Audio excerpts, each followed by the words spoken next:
Hey guys, my name is X Factor. I hope you're having a great day. For those of you unaware or who haven't played Apex in a while, Season 2 is now available. The gameplay is somewhat the same, although I am playing with Wattson and enjoying her. I'll cover that in a few minutes. The gunplay and meta have drastically changed. Season 1, even though the Wingman and Peacekeeper saw several nerfs, it was a Wingman Peacekeeper world still. The Wingman with no mobility nerf was still able to dome people out if you're really good with your lead and drop from 150 to 180 meters with relative ease. Now, if somebody's trying to longbow you from that range, you still have the mobility. There is no penalty there, unlike the longbow, which has an 85% mobility penalty when aiming down sight or ADS. So you notice the alternator here sounds a little different. Well, they added a hop-up to the RE-45 and the alternator. It's Disruptor. Absolutely shreds your shields. Mozambique gets a hop-up, which can shred your health. So it does basic damage up to 35, the Mozambique does, to shielded targets. But once that shield comes off, it can hit for up to 103.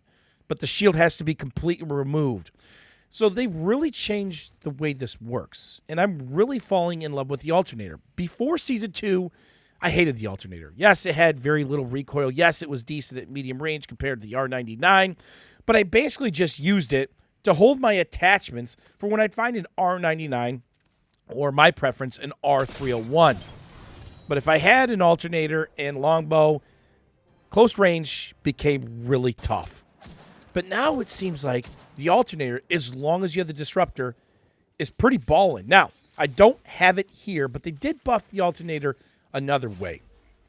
If you have barrel stabilizers, recoil management becomes a bit easier.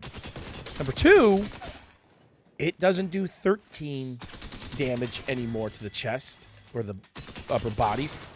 It does 15.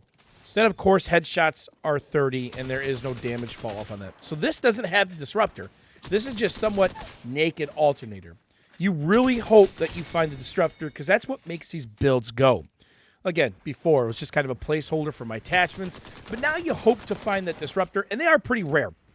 Skull Piercers are now gold. Those are super rare. You might see 1 to 3 a match when you're going through a bunch of dead boxes, and the Disruptor's a little bit more common. I could get one after killing a couple groups or finding them on drop most of the time as I'm putting on the dance moves here. So you hear that? You see him absolutely get shredded? Now, the other thing about Wattson's ability is her little pylons. They do stun you. They do rip some of your shield off, and they do miss with your sensitivity. It's kind of like getting hit by an arc star. Now, there you see, I did about 55 damage or so there. They're not going to kill anybody, but they will alert you to their presence. But if you're close, that stun and changing of their sensitivity is usually enough to kill them. Now, do you see how much damage we just did? Now, the thing to know with the Disruptor rounds is it goes back to normal damage. So you'll see it hit for 30s or so when they're armored. But when that armor drops off and they've already panicked, you're going to be hitting for 15 in the chest and, of course, 30 in the head.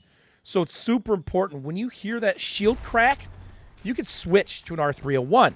I actually use the alternator to pick at people at range. You only need to land 2 or 3 shots.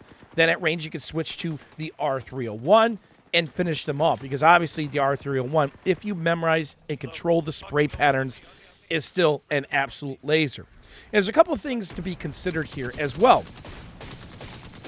Right there, she got a nerf along with Lifeline and Pathfinder. They now take 5% more damage than other characters. Whoa. Do you see that quick switch there? Now, here's another pro tip for you. If you're using this build, the alternator and maybe an R301, put the better colored stock on your R301 or secondary weapon, the weapon you're going to switch to. And here's the reason why. Stocks allow you to aim down sight and bring up your weapon ready to fire quicker. If you've already got the alternator on them and you rip their shield, you want that next weapon to come up as quickly as possible. If you have no stock, it should go on the secondary weapon you're going to switch to. And here you see me picking and probing. That 15, I know he's got no armor left. So that's when you switch to your Longbow or your R301 and finish him up and keep the pressure. The Alternator is so fast, it could rip your shields off in less than a second, depending on your range. And if you're super close and you rip their shield off in 3 or 4 shots, there's really no point to switch. You've got them. But if you're running low on mag count or you're engaging multiple targets, you can come back to it. That was 72 damage right there. Instant. Now, didn't get to heal, right? There's the rest of it. Down he goes. Absolutely nasty and disgusting. And because it's the Alternator we're talking about, it's better than the R99 at those medium ranges.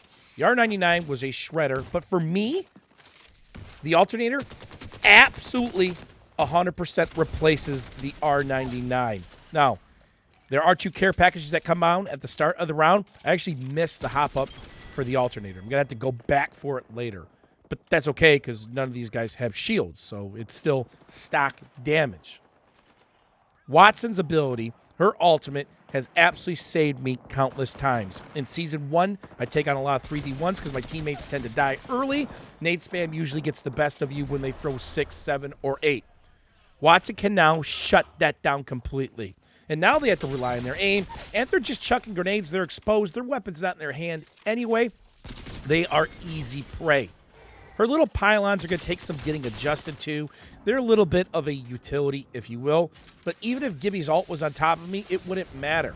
Keep that protected. It can't be shot with a mag or so, or 3 to 5 sniper rifle rounds. So if you see Wattson's ultimate out, absolutely shoot it if you want to do any sort of barrage or if you want to throw any sort of nade, because they will simply eat them up from every single angle.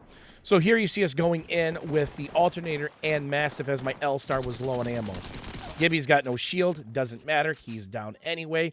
And this is stuff that would not be possible with the Alternator in Season 1 at all. They'd have laughed at me. The time to kill was atrocious. So we got one more guy to take out, and away we go. So give the Alternator a try. I'm building my builds around it, and I think you should too. As always, thanks for watching, hanging out, and we'll see you guys soon.